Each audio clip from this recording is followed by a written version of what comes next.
sonido de olas golpeando un casco de madera. Campanas de iglesia en la distancia. El retumbar grave de un tambor militar. Una voz profunda y solemne habla. En la historia de España, hay nombres que el tiempo intentó borrar, pero cuyo eco sigue golpeando como un cañonazo en la conciencia de los pueblos. Entre ellos, hay uno que brilla con la fuerza de un relámpago sobre un mar encrespado, Blas de Lezo y Olavarrieta. El almirante cojo, tuerto y manco, que humilló a la mayor flota que Inglaterra envió jamás contra América. Un hombre que, con apenas 6 barcos y un puñado de soldados, detuvo el avance de un imperio entero, y salvó para siempre la joya de la corona española en el Nuevo Mundo, Cartagena de Indias. No fue un marino cualquiera. Fue un héroe forjado en sangre, pólvora y oración. Un vasco que, desde muy joven, entregó su cuerpo a la defensa de la fe católica y de la monarquía hispánica. Un estratega que nunca conoció la derrota, y que luchó, hasta su último aliento, convencido de que España no era simplemente una nación, sino una misión divina. Este es su viaje. Este es el relato que las olas guardaron y que los libros callaron durante siglos. Esta es la vida del invencible Blas de Lezo. Orígenes y juventud. Blas de Lezo nació el 3 de febrero de 1689 en Pasajes de San Pedro, en Guipúzcoa. El mar, rugiendo contra las rocas, fue la primera música que escuchó. Su familia era de hidalgos marinos, curtidos en la tradición vasca de servir a España desde las cubiertas de sus navíos. Su padre, Pedro de Lezo y Arizmendi, era un comerciante y marino que transmitió a Blas el amor por el océano y por la corona. España, en ese momento, se encontraba en una de las coyunturas más delicadas de su historia, el final del reinado de Carlos II, el último Austria, y el inicio de la Guerra de Sucesión Española. Europa entera se preparaba para disputarse el trono español, y el mar iba a ser uno de los campos de batalla decisivos. A los 12 años, Blas de Lezo ya mostraba un carácter serio, disciplinado y una inteligencia estratégica poco común. Pero nadie podía prever que, en cuestión de meses, pasaría de ser un joven cadete a un veterano de guerra, y que pagaría con su propio cuerpo el precio de defender su patria.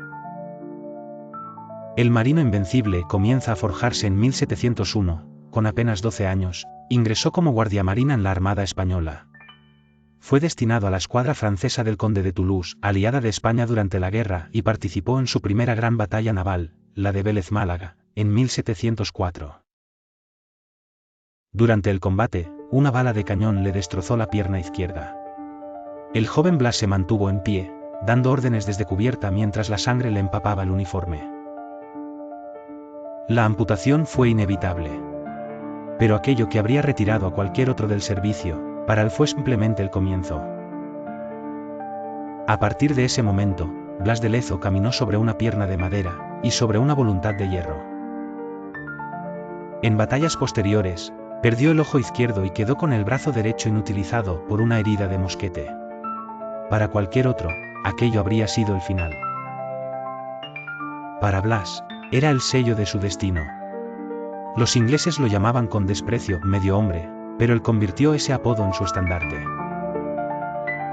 Lo que sus enemigos veían como mutilaciones, en realidad eran trofeos vivos, pruebas irrefutables de que el vasco invicto podía sobrevivir a cualquier enfrentamiento. Y, sobre todo, demostraban que la fe y el deber pueden sostener un cuerpo más allá de sus límites físicos. En la segunda parte te narraré cómo Blas de Lezo se convirtió en el terror de los mares, sus campañas previas a Cartagena y su visión cristiana de la guerra. La forja del estratega. Tras su recuperación, Blas de Lezo regresó al servicio activo. Su siguiente destino lo llevó a recorrer los mares de Italia, el Mediterráneo y las rutas atlánticas. Allí aprendió una lección que marcaría su carrera: la guerra naval no era únicamente cuestión de cañones, sino de paciencia, engaño y lectura del enemigo. Participó en la defensa de Tolón y en acciones contra corsarios británicos y holandeses. Su fama comenzó a crecer, decían que podía prever el rumbo de una flota enemiga como si tuviera un mapa en la mente, y que su sangre fría en combate era tan implacable como sus maniobras. En 1711, durante la Guerra de Sucesión, capturó varios buques británicos, lo que le granjeó la admiración de sus superiores y el odio de sus rivales.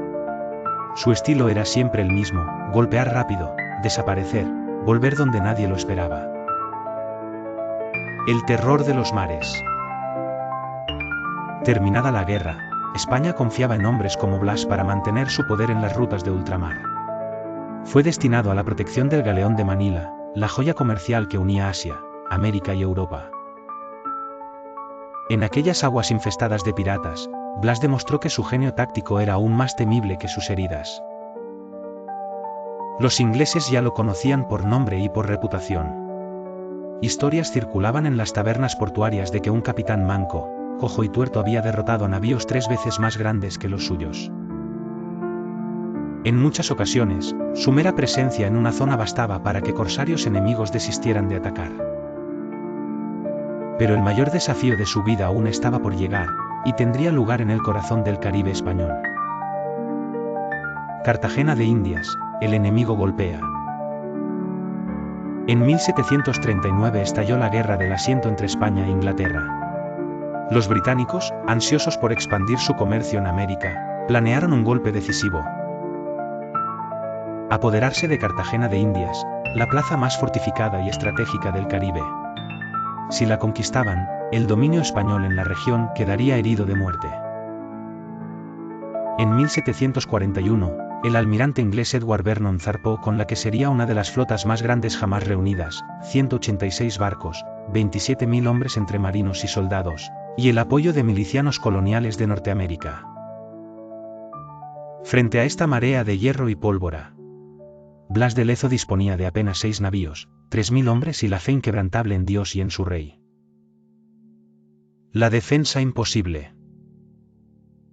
Lezo conocía cada fuerte, cada muralla y cada corriente marina de Cartagena. Sabía que no podía vencer en mar abierto, así que ideó una defensa escalonada. Desgastar al enemigo en cada punto de acceso, forzarlo a entrar en terrenos estrechos y vulnerables, y obligarlo a combatir bajo el fuego de las fortalezas. La batalla comenzó con intensos bombardeos. Durante días, los cañones británicos vomitaron fuego sobre los baluartes españoles.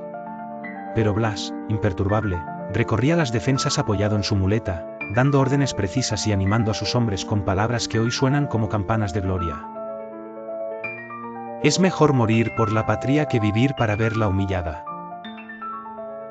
Las tropas inglesas lograron desembarcar y tomar posiciones, pero cada metro ganado les costaba centenares de bajas. La fiebre amarilla, las emboscadas y la artillería desde los fuertes hicieron mella.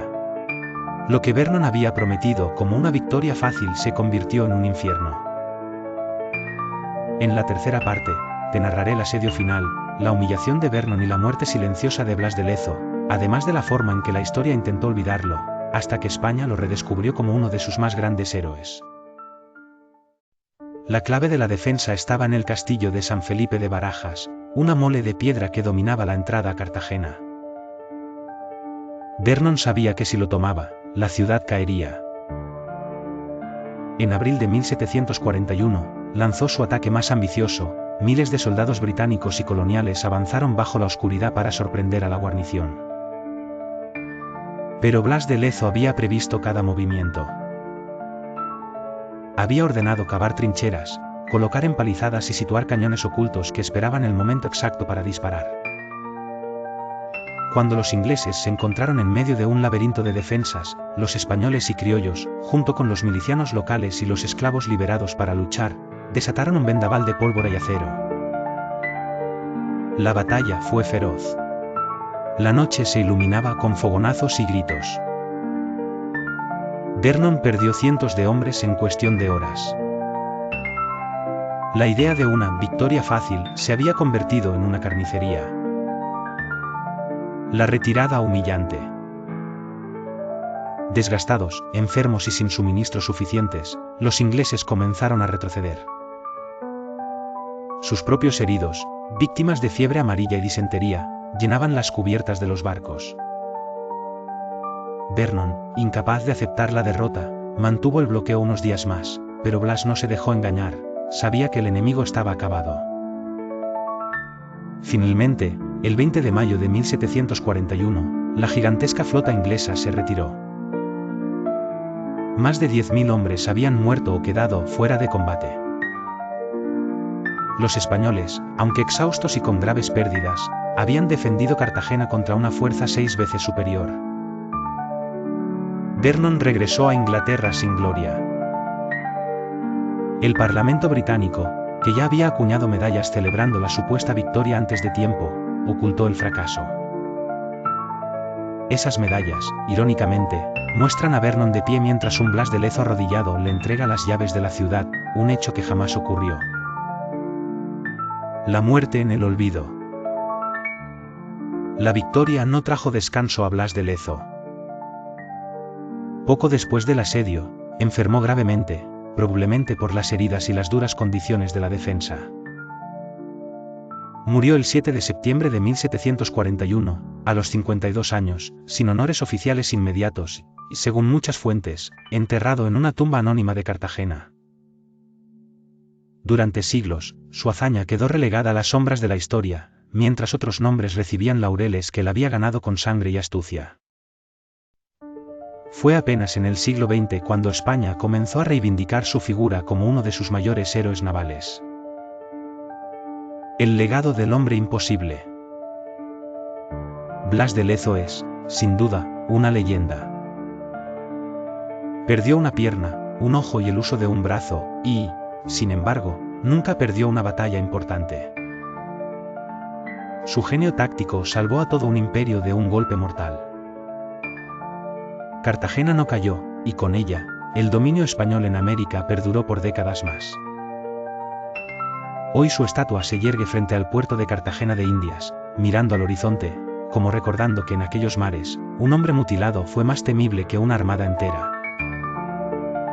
Así terminamos el viaje por la vida de Blas de Lezo, el almirante Patapalo, el medio hombre, el estratega que humilló a una de las mayores flotas de la historia.